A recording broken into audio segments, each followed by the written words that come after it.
Hello student, आज हम पढ़ेंगे मैन्युफैक्चरिंग इंडस्ट्रीज। मैन्युफैक्चरिंग इंडस्ट्री का जो चैप्टर है टोटल डिपेंड करता है इंडस्ट्रीज पे। तो उससे रिलेटेड इनका जो इन्वेंशन है या इससे रिलेटेड जो चीजें हैं वो चीज हम डिस्कस करेंगे। जैसे कि इसके अंदर बता रखा है कि ये तो सिर्फ एक एग्जाम्पल बताया है कि ओकेजन है दिवाली का। हरीश मार्केट में जाता है अपने पेरेंट्स के साथ और परचेज करता है shoes clothes for him. His mother purchased utensils, sugar, tea, दिया, ये सब चीजें खरीदते हैं। और Harish observe that shoe shops in the market were flooded with item for sale. तो हरीश देखता है मार्केट में इतनी सारी चीजें लगी हुई हैं and wonder how so many item could be made in such large quantities. और वो देखता है कि बहुत ज्यादा वंडर होता है कि किस तरीके से यहाँ पे इतनी क्वांटिटीज में जो प्रोडक्ट है वो है मार्केट में। His father explain that shoes clothes sugar etcetera.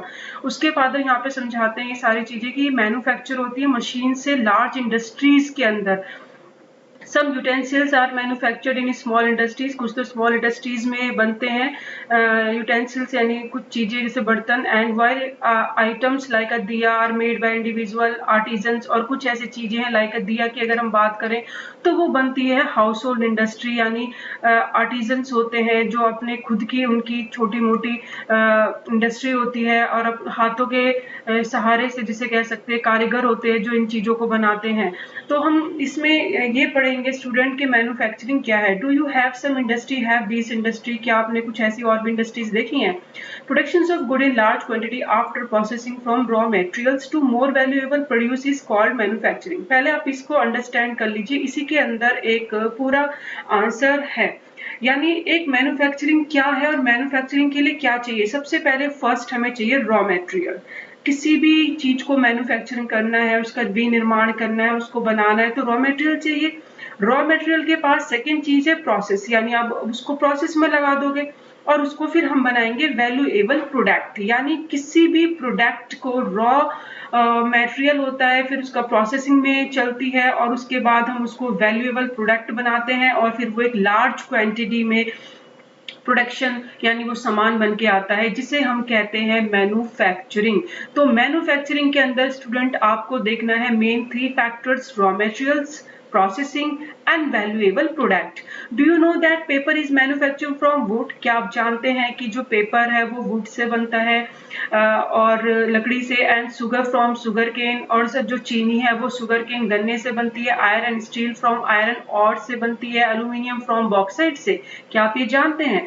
Do you know that some types of cloths are manufactured from yarn, which itself is an industrial product? यानी क्या आप जानते हैं कि जो क्लॉथ्स हैं, जो अगर आप जो मेनी टाइप्स ऑफ क्लॉथ्स देखते हैं वो मैन्युफैक्चर होते हैं धागे से यानी यार्न से।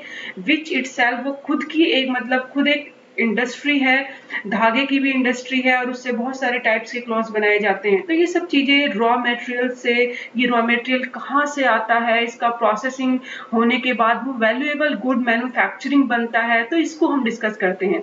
पीपल एम्प्लॉय होते हैं सेकेंडरी एक्टिविटीज में, दैट मीन्स मैन्युफैक्चरिंग। मैन्युफैक्चरिंग को आप क्या बोलोगे, सेकेंडरी एक्टिविटीज। क्यों बोलेंगे, क्योंकि जो प्राइमरी मटेरियल है, जो रॉ मटेरियल है वो हमें कहाँ से मिलता है स्टूडेंट, एग्रीकल्चर से मिलता है। या हम कह सकते हैं people employ in the secondary activity manufacturing the primary materials into the finish goods. यानी खत्म होने तक, कच्चे माल से पक्के माल तक, बनने तक जो भी प्रोसेस होता है उसे सेकेंडरी एक्टिविटीज कहते हैं और इसके अंदर पीपल्स एम्प्लॉयड, उनको रोजगार मिलता है।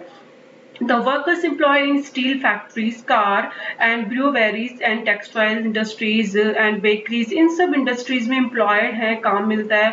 Fall into these categories, इनकी अलग अलग कैटेगरीज हैं। Some peoples are employed in providing services, कुछ peoples ऐसे हैं जो सर्विसिंग भी प्रोवाइड करते हैं, यानी रॉ मटेरियल को इंडस्ट्री तक पहुंचाने तक की जो सर्विसेज होती हैं वो प्रोवाइड होती हैं, तो वो भी सेक्टर में आती हैं और वो कंसर्न करती हैं, क्योंकि वो हम चैप्टर में कंसर्न करेंगे। Manufacturing industry which fall in the secondary sector में आता है, लेकिन हम पहले ये कंसर्न कर लें, समझ लें कि मैन्युफैक्चरिंग जो इंडस्ट्री है वो सेकेंडरी सेक्टर है और उसको हम विनिर्माण कहते हैं। यानी कोई भी रॉ मटेरियल को हम जब एक वैल्यूएबल गुड बनाते हैं, जैसे कि आप एक एग्जांपल ले लीजिए आलू के चिप्स का। तो आलू के चिप्स बनाने के लिए हमें आलू चाहिए होंगे, तो आलू हम कहाँ से लेंगे, एग्रीकल्चर से लेंगे। तो एग्रीकल्चर से हमें रॉ मटेरियल क्या मिला, प्राइमरी जो सेक्टर है, प्राइमरी सेक्टर से हमें प्राइमरी मटेरियल मिला, क्या मिला? आलू, पोटैटो। उसे हमने जो वैल्यूएबल बनाया, कहाँ बनाया? इंडस्ट्री में बनाया, मैन्युफैक्चरिंग करके। अब वो क्या बन गया? चिप्स बन गया। तो यहाँ पे जो मैन्युफैक्चरिंग हुई है वो सेकेंडरी सेक्टर हो गया। तो प्राइमरी सेक्टर से जो रॉ मटेरियल मिलता है वो सेकेंडरी सेक्टर में जाता है, मैन्युफैक्चरिंग इंडस्ट्रीज में जाता है। इकोनॉमिक स्ट्रेंथ, अब आप जानते हो ये सब प्रोसेस के अंदर हमारी कंट्री की जो डेवलप है इकोनॉमिक करने में, कंडीशन स्ट्रॉन्ग करने में, आर्थिक स्थिति जो है वो मैन्युफैक्चरिंग इंडस्ट्रीज का बहुत बड़ा रोल है। क्योंकि क्यों और कैसे? अगर हम बात करें इंपॉर्टेंट ऑफ मैन्युफैक्चरिंग, सीधी सी बात है, जो मैन्युफैक्चरिंग वो सेक्टर है, अगर हम कंसीडर करें वो बैकबोन है डेवलपमेंट की। बैकबोन हम क्यों कंसीडर करेंगे? क्योंकि इकोनॉमी का एक ये जो रीजन है इनको हम कंसीडर करेंगे तो हमें समझ आएगा कि मैन्युफैक्चरिंग को बैकबोन क्यों कहा जाता है डेवलपमेंट करने में, इकोनॉमिक डेवलपमेंट करने में मैन्युफैक्चरिंग का एक इतना बड़ा रोल क्यों है। अगर हम फर्स्ट बात करें स्टूडेंट, अगर हम बोलें तो प्रोवाइडिंग एम्प्लॉयमेंट, अगर हमें एम्प्लॉयमेंट मिल रहा है, रोजगार मिल रहा है, जॉब मिल रहा है, तो कहाँ मिल रहा है? मैन्युफैक्चरिंग इंडस्ट्रीज में। कैसे? Manufacturing industry not only help in modernising agriculture, सिर्फ एग्रीकल्चर को आज नए तरीके से करने में ही हेल्प नहीं करी है इंडस्ट्री ने, क्योंकि पहले जो एग्रीकल्चर होती थी वो पुराने तरीके से होती थी, लेकिन अब मॉडर्नाइजिंग हो गई है तो मशीनरी के थ्रू और नई तरीके से किया जा सकता है। तो सिर्फ मैन्युफैक्चरिंग ने ना केवल एग्रीकल्चर्स को ही चेंज करा है, बल्कि which form backbone of economic, हमारी इकोनॉमी की एक बैकबोन बना।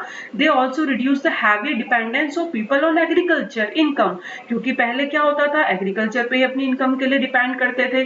Providing this jobs in secondary and tertiary sectors, तो बहुत सारे जो जॉब्स है सेकेंडरी और टेरिशरी, यानी जहाँ पे सर्विसेज प्रोवाइड होती हैं, ये जो टेरिशरी सेक्टर और सेकेंडरी सेक्टर्स है, इसमें जो जॉब प्रोवाइड होती है वो कौन प्रोवाइड करता है स्टूडेंट? वो हमें प्रोवाइड करता है। पहले हमें जॉब मिलती थी सिर्फ एग्रीकल्चर में, लेकिन अब मैन्युफैक्चरिंग की वजह से हमें जॉब प्रोवाइड होने लगी है सेकेंडरी में और टेरिशरी में। क्योंकि जब सेकेंडरी में जॉब मिलेगी तो टेरिशरी सेक्टर भी, यानी जो ट्रांसपोर्ट हो गया, जो सर्विस प्रोवाइड करता है, तो वो टेरिशरी सेक्टर में आता है। तो ये हमें सर्विस प्रोवाइड वाली जॉब्स भी क्रिएट करता है। तो सेकेंडरी एग्रीकल्चर की तो हेल्प कर ही रहा है, साथ साथ टेरिशरी सेक्टर में प्रोवाइड जॉब भी कर रहा है। यानी पहले सिर्फ किस पे डिपेंड थे जॉब के लिए? सिर्फ एग्रीकल्चर पे डिपेंड थे अपने इनकम के लिए, लेकिन अब बहुत सारा जो जॉब एम्प्लॉयमेंट का है, यानी जो क्रिएट हो रही है जॉब, वो सेकेंडरी और टेरिशरी सेक्टर की तरफ भी मूव हो रही है। तो इसलिए हम कह सकते हैं प्रोवाइडिंग एम्प्लॉयमेंट। सेकेंड में हम पढ़े तो industrial development is preconditions for eradication of unemployment, यानी इंडस्ट्री एक ऐसा स्ट्रक्चर डेवलप करती है जिसमें एक आपका जो अनएम्प्लॉयमेंट है उसको कम करती है, पॉवर्टी फ्रॉम अवर कंट्री को कम करती है, यानी बेरोजगारी को कम करती है, गरीबी को कम करती है। मेन फिलॉसफी बिहाइंड इसके पीछे क्या है? पब्लिक सेक्टर जो इंडस्ट्रीज होती हैं वो joint sector venture in India, यानी ज्वाइंट सेक्टर में भी है और पब्लिक सेक्टर में भी है। पब्लिक सेक्टर मीन्स जब कोई इंडिविजुअल फैक्ट्रीज को या इंडस्ट्रीज को प्रोवाइड करता है, यानी सेटअप करता है कोई भी एक व्यक्ति या उनके जो ग्रुप है। जॉइंट सेक्टर यानी जो प्राइवेट और गवर्नमेंट दोनों मिलके करती हैं। तो ये वेंचर दो जो है दोनों मिलेगा यहाँ पे इसके पीछे। It was also aim to bringing down, यहाँ पे इसको अंडरस्टैंड कर लीजिए कि मेन एम क्या है? Bringing down regional disparities by establishing industries in tribal and backward area. अब जब से जो ऐसे भी इंडस्ट्रीज हैं जो ट्राइबल एरिया में लगाई गई हैं, बैकवर्ड एरियाज में भी लगाई हैं, जिसका लगाने का एम ही ये है कि उनको जो रीजनल्स हैं जो बहुत ही ज्यादा बैकवर्ड हैं उनको भी थोड़ा सा क्या करा जाए, आगे की तरफ पुशअप किया जा सके, उनको भी डेवलप किया जा सके। तो इंडस्ट्री डेवलप क्या करती है, इसमें हम बोलेंगे कि इन्वेस्ट यहाँ पे कौन करता है? सेकंड में करेंगे पब्लिक सेक्टर। तो ये बैकबोन क्यों कह रहे हैं? बैकबोन हमने फर्स्ट में बताया है क्योंकि जॉब क्रिएट करता है। सेकंड में मैं बता रही हूँ कि पब्लिक सेक्टर इंडस्ट्रीज होती हैं जो इसके अंदर इन्वेस्टमेंट करती हैं। थर्ड हम पढ़ेंगे export of manufacturing goods expand trade and commerce and brings in much needed foreign exchange. That means कि जो एक्सपोर्ट के लिए हम मैन्युफैक्चर करते हैं कि एक्सपेंड होता है उससे ट्रेड और कॉमर्स उससे होता है, फॉरेन एक्सचेंज होती है, यानी अगर हम बाहर एक्सपोर्ट करेंगे अपने सामान को तो उससे क्या होगा, एक्सचेंज होगा और हम फॉरेन जो इन्वेस्टमेंट है वो हमारे यहाँ पे इंडिया में आएगा, वो अट्रैक्ट होगा और वहाँ का जो मनी है वो यहाँ पे भी आने शुरू होगी अगर हम उनके साथ व्यापार करते हैं। तो जो मैन्युफैक्चरिंग होता है, जो इंडस्ट्री होती है, वो एक्सपोर्ट करने के लिए मेन लगाई जाती हैं, जिससे जिससे कि क्या होता है, फॉरेन एक्सचेंज इंक्रीज होता है। Countries that transform the raw material को ट्रांसफॉर्म करती हैं, जैसे कंट्री है अब into a wide variety of finish good में, जो रॉ मटेरियल वो किस में चेंज हो जाता है, फिनिश गुड में चेंज हो जाता है और वो प्रॉस्पर्स बनता है।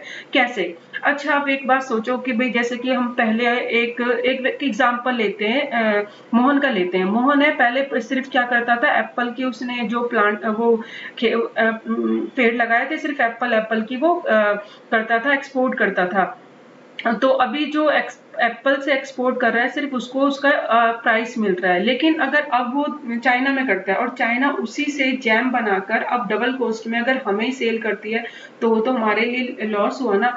लेकिन अगर हम क्विकली पॉसिबल है कि भाई हम इंक्रीज कर सकें अपने मैन्युफैक्चरिंग इंडस्ट्रीज में, यानी अब जो पहले एप्पल जा रहा था 100 रुपए केजी, हम कह सकते हैं 100 केजी जा रहा था और वहां से जैम वापस आ रहा था, लेकिन अगर हम जैम की इंडस्ट्री लगा लें, जैम भी हमारे यहाँ प्रोड्यूस होने लगे, तो दैट मीन्स ये अच्छा हुआ ना कि भाई जो हम डबल कॉस्ट में बाहर से सामान खरीद रहे हैं, अब वो हम उल्टा हम क्या कर सकते हैं, उसको भी एक्सपोर्ट कर सकते हैं। तो इससे प्रॉस्पेरिटी बढ़ती है, प्रॉस्पर्स होता है, हायर वैल्यू गुड की होती है। इससे हमें ये समझ आता है कि इंक्रीज होती है diversifying in manufacturing industry quickly as possible, जितना हो सके पॉसिबल होता है कि पहले से ज्यादा रॉ मटेरियल को वैल्यूएबल बनाया जा सके, उसकी एक वैल्यू क्रिएट की जा सके। फिर हम पढ़ेंगे agriculture industry, not exclusive of each other. ये पेपर में क्वेश्चंस आता है कि एग्रो इंडस्ट्री के बेस पे आप इसको समझिए, बताइए कि इसका मीनिंग क्या है, आपको एक्सप्लेन करने के लिए पेपर में आता है मोस्टली। तो एग्रीकल्चर इंडस्ट्री हम मानते हैं कि दोनों अलग नहीं है। पहली बात तो इंडस्ट्री और एग्रीकल्चर को हम ये नहीं कह सकते, चाहे ये प्राइमरी सेक्टर है और ये सेकेंडरी है, लेकिन ये अलग नहीं है, मूव हैंड इन हैंड, यानी एक से दूसरे में ये मूव होता है। कैसे मूव होता है? अगर एग्रीकल्चर में रॉ मटेरियल बनता है तो वो इंडस्ट्री में जाएगा, और इंडस्ट्री में अगर जो प्रोडक्ट बन रहे हैं, मशीनरीज बन रही हैं, यानी पंप बन रहे हैं इरिगेशन के लिए या फर्टिलाइजर्स बन रहे हैं, तो वो एग्रीकल्चर में तो यूज हो रहे हैं। तो ये दोनों मूव हो रहे हैं हैंड इन हैंड, यानी एक से लेके दूसरे को वो चीज चाहिए होती है। अगर यहाँ से इंडस्ट्री से कोई मटेरियल जा रहा है तो एग्रीकल्चर से रॉ मटेरियल आ रहा है, यहाँ से मशीनरी जा रही है तो यहाँ से रॉ मटेरियल आ रहा है। जैसे कि भाई शुगर केन है, तो शुगर बनाने के लिए इंडस्ट्री को में तो चीनी बनाने के लिए यहाँ से शुगर केन जा रहा है, तो ये हैंड इन हैंड मूव होता है। अगर हम फॉर इंस्टेंस एग्जांपल बात करें, अगर industries in India have given a major boost to agriculture by raising productivity। तो इंडिया का जो मेजर बूस्ट है, जो वरदान है हम कहें, एग्रीकल्चर है, और जो रेजिंग कर सकती है productivity, and they depend on the later raw materials and sell the products such as irrigation pump, fertilizer, insecticides or pesticides, plastic, PVC pipes, machines, tools to the farmers. तो ये industries farmers को ये सारी machineries provide कराती हैं, raw material provide कराती हैं। थर्स development and competitiveness of, हम अब ये मानते हैं भाई चलो ठीक है डेवलप कर रहे हैं एग्रीकल्चर में, इंडस्ट्री में, लेकिन इंडस्ट्री का एक और जरूरत होती है, जैसे कि मटेरियल तो बन ही रहा है कि रॉ मटेरियल एग्रीकल्चर में जा रहा है, लेकिन कंपटीशन फेस करने के लिए भी जरूरत होती है मैन्युफैक्चरिंग इंडस्ट्रीज की। Has not only assist agriculturist in increasing their production but also made production process very efficient। ये इस लाइन को आप समझ लीजिए, बहुत इंपॉर्टेंट है। यानी मैन्युफैक्चरिंग सिर्फ ऐसा ही नहीं है कि वो सिर्फ एग्रीकल्चर को असिस्ट करने के लिए बनाई जा रही है या उसको रॉ मटेरियल प्रोवाइड करता है, नहीं, वो क्या कर रही है, इफिशिएंट बना रही है। यानी जो पहले एग्रीकल्चर पुराने तरीके से की जाती थी, अब उसको मॉडर्नाइज किया जा सकता है, उसकी प्रोडक्टिविटी को इंक्रीज किया जा सकता है। किसकी वजह से? और इसकी वजह से इंडस्ट्री की वजह से, क्योंकि अब मशीनरीज और पेस्टिसाइड और जो पीवीसी पाइप्स हैं या बहुत ही मॉडर्न टेक्निक की जो मशीनरीज है उसको हम यूज कर सकते हैं एग्रीकल्चर में और अपना प्रोडक्शन प्रोडक्शन इंक्रीज कर सकते हैं। तो प्रोसेस वेरी इफिशियंट हो चुका है पहले से। In the present day world of globalisation, अगर हम आज के वर्ल्ड में ग्लोबलाइजेशन की बात करें तो ग्लोबलाइजेशन क्या होता है? ग्लोबलाइजेशन का मतलब होता है कि जब आपके जो लिंक हैं पूरे वर्ल्ड में किसी ना किसी कंट्री के साथ है। ऐसा नहीं कि आप सिर्फ अपनी कंट्री में ही लिंक रख सकते हो, वर्ल्ड वाइड अगर आपके लिंक है तो उसे ग्लोबलाइजेशन कहते हैं। Our industry need to be more efficient, हमारी इंडस्ट्रीज को ज्यादा जरूरत है कि इफिशिएंट हो, कॉम्पिटिटिव कर सके, क्योंकि ग्लोबलाइजेशन में जाना है यानी वर्ल्ड को कॉम्पिटिट करना है। तो उसके लिए हमें क्या करना पड़ेगा? मोर इफिशिएंट बनना पड़ेगा। Self sufficient alone is not enough. अगर आप सोचें कि सिर्फ अपने अपने कंट्री के लिए हम प्रोडक्शन कर ले और सफिशिएंट बन जाए तो ऐसा पॉसिबल नहीं है कि आप डेवलप कर सको। अवर मैन्युफैक्चरिंग गुड मस्ट बी पर in quality with those in the international market. हमें इंटरनेशनल मार्केट में अगर डेवलप करना है तो उसके लिए हमें क्या करना पड़ेगा? क्वालिटी को डेवलप करना पड़ेगा और also compete in the international market. तभी हम इंटरनेशनल मार्केट में क्वालिटी के बेस पे कॉम्पीट कर सकते हैं और इसके लिए हमें सफिशिएंट यानी इफिशिएंट बनना पड़ेगा।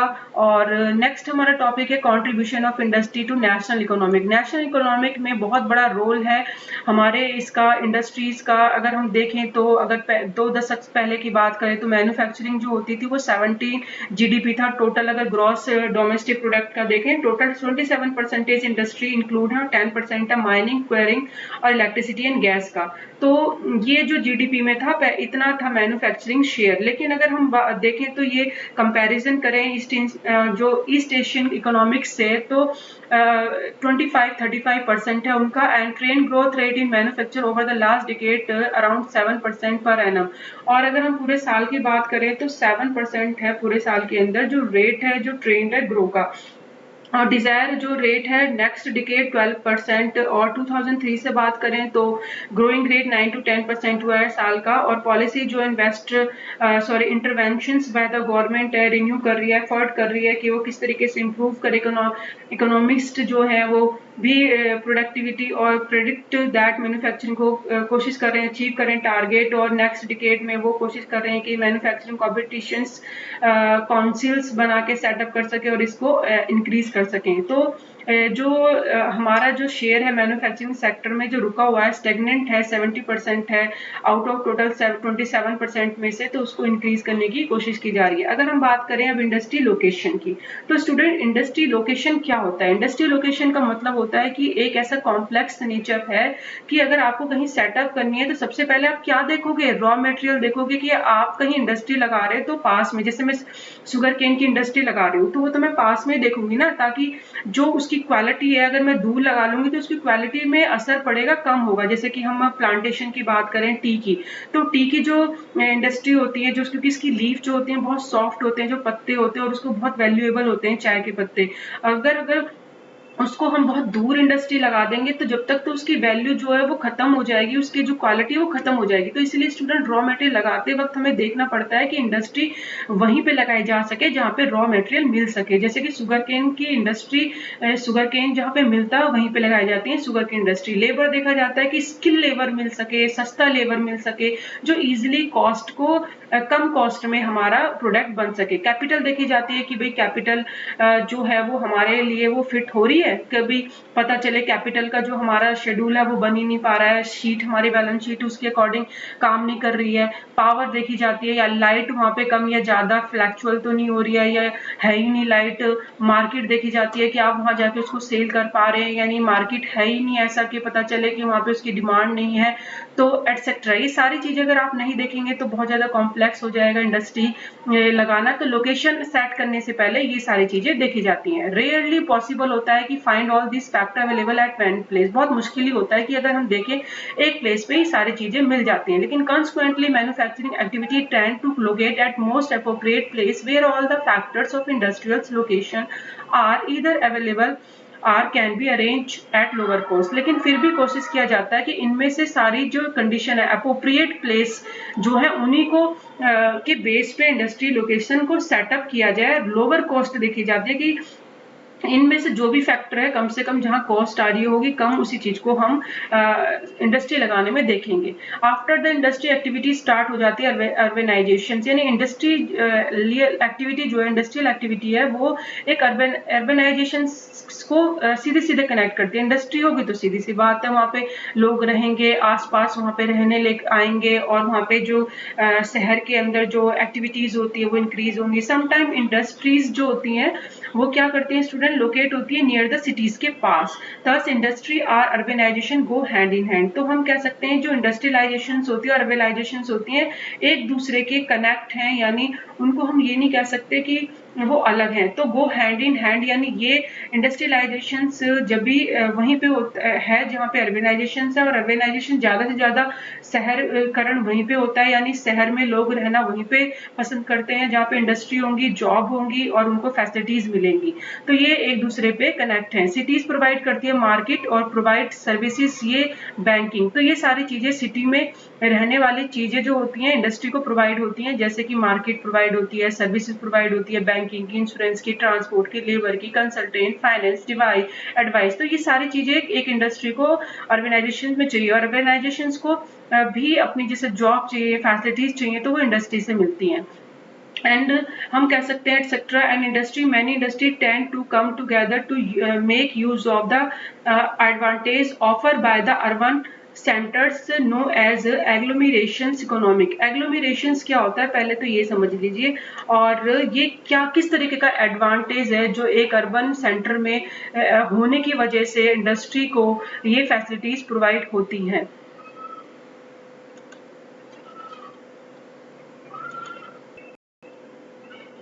Agglomeration economic gradually large industry agglomeration take place, यानी ये क्या है, ये एक ऐसा आप बोल सकते हो प्लेस है, जैसे कि हम अगर मैप की बात करें, अब मैप के थ्रू समझ लें, तो जैसे कि यहाँ पे हम बात करते हैं मुंबई पुणे क्लस्टर की। पहले तो क्लस्टर समझ लीजिए क्या है। क्लस्टर का मतलब होता है कि जब बहुत सारी इंडस्ट्री एक ही जगह पे पाई जाती हैं, तो जो मुंबई पुणे क्लस्टर है, यानी मेन सेंटर है जहाँ पे इंडस्ट्री पाई जाती हैं, तो अगर वहां पे इंडस्ट्री ज्यादा है तो गवर्नमेंट का फोकस ज्यादा होगा, वहां पे भी वो कोशिश करेगी कि भाई फैसिलिटी ज्यादा से ज्यादा दे, जाके ताकि इंडस्ट्रीज को क्या हो सके, डेवलप हो सके। और आप देखेंगे पहले जो इंडस्ट्रीज होती थी वो कहाँ होती थी, कोस्टल रेंज पे ही ज्यादा होती थी। क्यों होती थी, क्योंकि भाई पहले जो होता था कि भाई सी रूट से ही ट्रेड हो सकता था, कोस्टल पे ही मोस्टली सारे जो इंडस्ट्री थी सेटअप की जाती थी। लेकिन अब क्या है, अब जो एग्रीकल्चर है वो हिंटरलैंड पे भी की जाती है। हिंटरलैंड यानी अंदर का जो एरिया है, कोस्ट के अलावा। कोस्ट पे पहले की जाती थी, लेकिन अब क्या है, हिंटरलैंड पे भी की जाती है। तो यानी जो हम अगर बात करें मुंबई पुणे क्लस्टर की, तो ये एक कॉस्ट पे है, जो कॉस्ट है, और इसकी अगर हम कॉस्ट सी की बात करें, जो यहाँ पे लोकेट है, वो किस लिए उसे सारी फैसिलिटीज प्रोवाइड हो रही है क्लस्टर को, यानी एग्लोमेरेशन हम कह सकते हैं एक ऐसी फैसिलिटीज है, एक ऐसा एडवांटेज है जो कि एक इंडस्ट्री को मिलता है, और एक वहां पे सारी चीजें होती हैं, और ये सब एक गवर्नमेंट हम बोल सकते हैं कि प्रोवाइड कराती है, क्योंकि वहां पे इंडस्ट्री की होने की वजह से मेन सेंटर बन जाता है, अर्बन सेंटर बन जाता है शहर में, यानी वहां पे ये गवर्नमेंट की नजरों में आ जाता है कि भाई हाँ, हमें उन्हें फैसिलिटी देनी है, क्योंकि ये एक इकोनॉमिक के लिए बहुत बड़ा रोल है इसका, इंडस्ट्रीज का। तो एग्लोमेरेशन यानी जहाँ पे एक मेन सेंटर होता है, क्लस्टर होता है इंडस्ट्रीज का। और प्री इंडिपेंडेंस पीरियड में जो मैन्युफैक्चरिंग होती थी स्वतंत्रता से पहले, वो कहाँ होती थी, ओवरसी ट्रेड होता था, मुंबई, कोलकाता, चेन्नई। अगर हम बात करें जो इसकी बात करें, जो कि साउथ इंडिया में अगर हम बात करें चेन्नई में, तो वहाँ के क्लस्टर की, और ऐसे ही जो मध्य प्रदेश में बात करें तो इंदौर, धर क्लस्टर है। तो ये सब एग्जाम्पल दे रखे हैं कि किस तरीके से पहले जो कॉस्ट एरिया में होते थे सी के रूट के पास, क्योंकि पहले सी से ही ट्रेड होता था। लेकिन अब पॉसिबल है कि एग्रीकल्चर रूलर्स हिंटरलैंड अंदर भी हो सकता है, अर्बन सेंटर्स जो हैं वो अंदर भी बनाए जाते हैं। तो अंदर भी अब जो कोस्टल एरिया के अंदर से, मतलब यहाँ से दूर भी अब क्या हो सकते हैं, इंडस्ट्री लगाई जाती है। तो यहाँ पे दैट मीन्स एग्लोमेरेशन जो फैसिलिटीज प्रोवाइड करता है, एक अर्बन सेंटर होता है जो कि इंडस्ट्रियलाइजेशन होती है, उसको सारी सर्विसेज प्रोवाइड करती है, चाहे गवर्नमेंट हो, और वहाँ पे सारी ये सब चीजें होती हैं। और ये एक आज जो हमने पढ़ा है वो एक ऐसा सिस्टम पढ़ा है जिसमें हमें पता चलता है कि किस तरीके से इंडस्ट्री लोकेशन होनी चाहिए, मैन्युफैक्चरिंग क्या होती है और उसको बैकबोन क्यों कहा जाता है। 3 टॉपिक है जो हमने इसके अंदर फिनिश करे हैं और इसको आप समझ सकते हैं कि किस तरीके से जो फैक्ट्री लोकेशन है वहाँ पे सेटअप की जाती है और जहाँ पे गवर्नमेंट की पॉलिसीज जो होती है हो, क्योंकि गवर्नमेंट पॉलिसीज कहीं पे क्या होता है, एक चीज और है कि भाई अगर बाई चांस कहीं पे वो अपना टैक्स ज्यादा ले रही है तो वहाँ पे कोई भी फैक्ट्री लगाने से पहले कम सोचेगा, और अगर टैक्स कम कर दिया तो इंडस्ट्री वहाँ पे लोग ज्यादा सेटअप करने की सोचते हैं, तो इसका स्पेशलाइज पड़ता है और लेबर भी अगर वहाँ पे है तो उसी के अकॉर्डिंग इन्फ्लुएंस्ड होता है लोकेशन ऑफ इंडस्ट्री पे। तो ये ध्यान भी रखने वाली बात है कि कॉस्ट कम से कम होनी चाहिए, गवर्नमेंट की पॉलिसीज का ध्यान रखा जाता है और स्पेशल ध्यान रखा जाता है कि इंडस्ट्री जो है कि ऐसी जगह लोकेट हो जहाँ पे स्किल लेबर मिल सके, उस काम को करने का उनको हुनर हो या वो कर सके, पता चले हमने खोल ली और वो हम कर ही नहीं पा रहे हैं। तो लोकेशन इंडस्ट्री को समझने के लिए आप इसको देख सकते हैं कि किस तरीके से बना रखा है, रॉ मटेरियल चाहिए या हमें उसकी लोकेशन देखनी है या उसका कॉस्ट ऑफ डिस्ट्रीब्यूशन मार्केट का देखना है किस तरीके से मिलेगा, साइट देखना है कॉस्ट का कि कम है, तो ये सारी चीजें आप देख सकते हैं कि जो हमें चाहिए। हमने 3 टॉपिक खत्म करें इसके अंदर, नेक्स्ट क्लास में क्लासिफिकेशन ऑफ इंडस्ट्री पढ़ेंगे। Thank you.